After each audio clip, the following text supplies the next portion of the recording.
여러분 반갑습니다. 저는 디지털 스튜디오의 김유석입니다. 매일 우리 식탁에 오르는 흔하디 흔한 이 하얀 가루, 소금, 다들 너무 익숙하시죠? 그런데 사실 이 소금이 한때는 거대한 제국의 틀을 잡고 국가 경제를 쥐락펴락했다는 사실 알고 계셨나요? 심지어 우리가 일상적으로 쓰는 스포츠 용어까지 만들어냈거든요. 인류 문명과 때려야 뗄 수 없는 이 평범한 식재료 뒤에는요, 우리가 미처 몰랐던 정말 치열한 권력과 생존의 역사가 숨쉬고 있습니다. 그래서 오늘 이 시간엔 이 흥미로운 자료들을 바탕으로 소금에 얽힌 놀라운 연대기를 아주 재미있게 해설해 드리려고 합니다.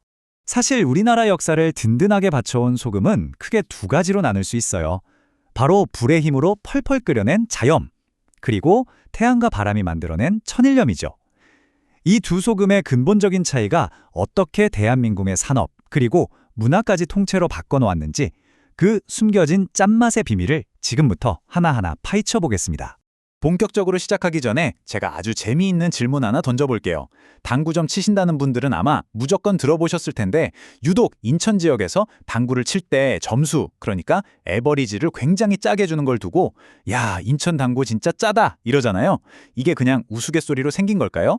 절대 아닙니다. 이 말 속에는 우리나라 소금 생산 방식이 완전히 뒤바뀐 아주 거대한 역사적 패러다임 전환이 숨어 있거든요.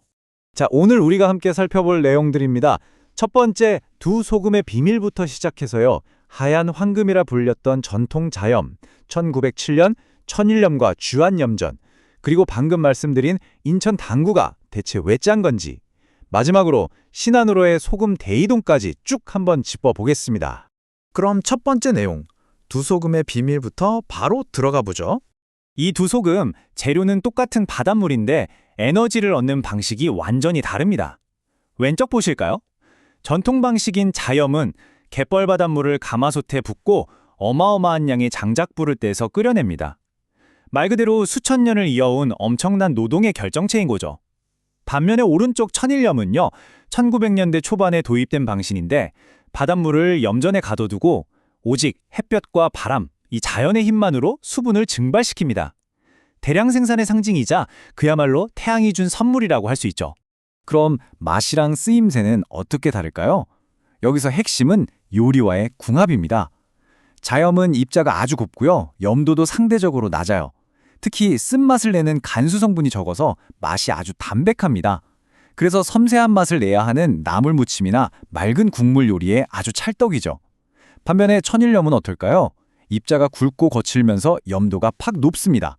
바로 이 강력한 짠맛 덕분에 김장이나 젓갈처럼 소금이 왕창 들어가는 한국 발효 음식의 든든한 뼈대 역할을 할 수 있었던 겁니다.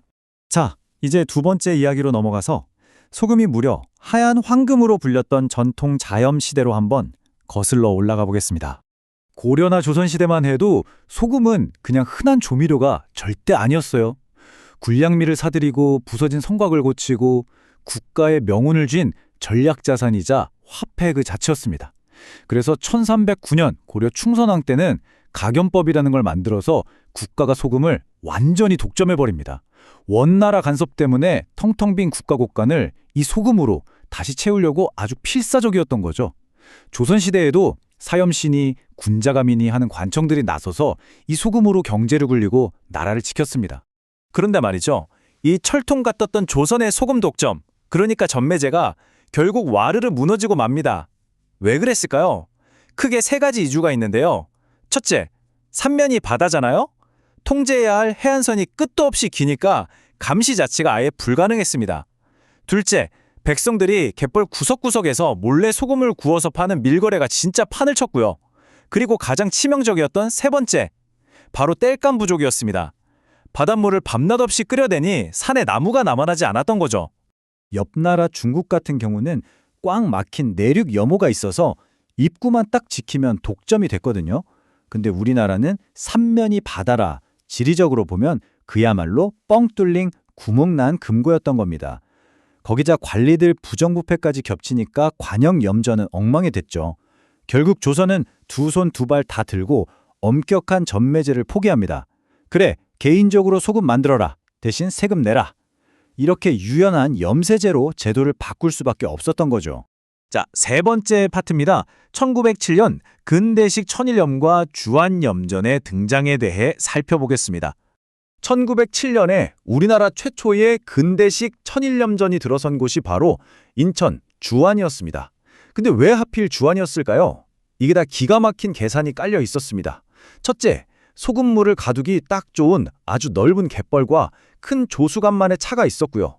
둘째, 비는 적게 오는데 증발량은 엄청난 최적의 기후였죠. 그리고 셋째, 이게 제일 중요한데 바로 경인철도랑 딱 붙어 있었다는 겁니다.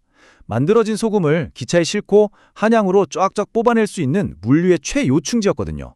사실 그 당시만 해도 조선은 기후가 습해서 천일염전은 절대 안 된다, 이런 편견이 팽배했어요.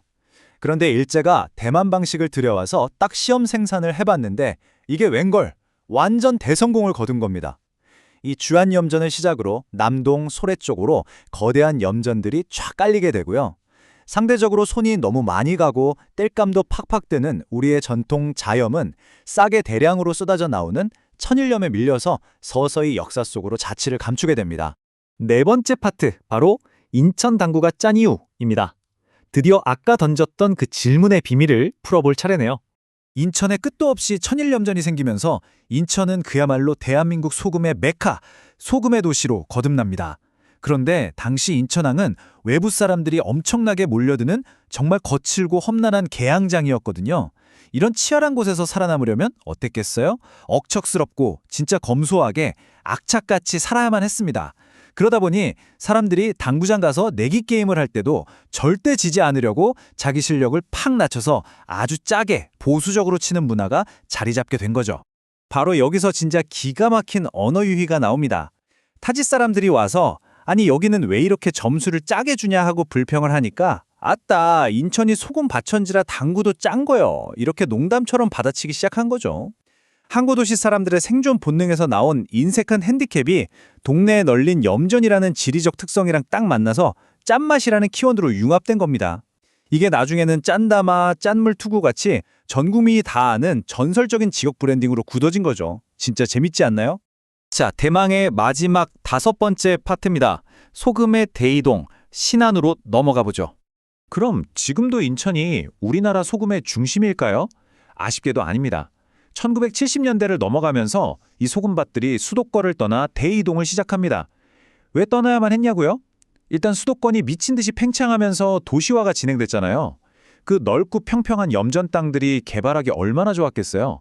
결국 다 매립돼서 산업단지나 신도시로 변해버렸죠.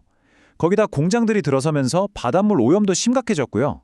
깨끗한 바닷물이 생명인 천일염 입장에서는 더 맑고 깨끗한 바다를 찾아서 짐을 싸서 남쪽으로 내려가야만 하는 강력한 요인이 생겼던 겁니다. 그렇게 소금이 짐을 싸서 새롭게 정착한 곳이 바로 전라남도 신안 일대입니다. 여기는 진짜 천일염을 만들기 위해 태어난 곳 같아요. 복잡하게 얽힌 리아스 식혜 안에 미네랄이 듬뿍 담긴 끝없는 갯벌, 게다가 1년 내내 햇빛도 쨍쨍하고 수분을 확 날려주는 건조한 해풍까지 봅니다. 소금 입장에서는 안 끌릴 수가 없는 말 그대로 완벽한 자연 조건을 갖춘 최적의 장소였던 거죠. 이 거대한 흐름을 타임라인으로 싹 정리해 드릴게요. 1907년 주안에서 처음 시작된 천일염의 역사가 1970년대 이후에는 전남 쪽으로 완전히 이동하게 됩니다. 여기서 우리가 꼭 기억해야 할 게 하나 있는데 바로 1953년에 만들어진 신안의 태평염전이에요.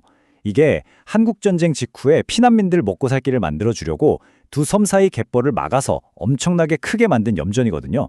바로 이 눈물겨운 개척의 역사가 오늘날 대한민국 천일염의 80% 이상을 쏟아내는 서남부 염전벨트의 아주 단단한 뼈대가 된 겁니다. 지금까지 두 소금의 정말 짠맛 나는 연대계를 쭉 따라와 봤습니다. 오늘날 천일염은 김장이나 각종 발효 음식에 없어서는 안 될 우리 식탁의 든든한 버팀목이 되었고요. 한편 효율선에 밀려서 잠시 사라졌던 전통 자염도 최근에 그 엄청난 정성과 스토리텔링이 다시 조명을 받으면서 아주 비싼 최고급 K-헤리티지로 멋지게 부활하고 있습니다.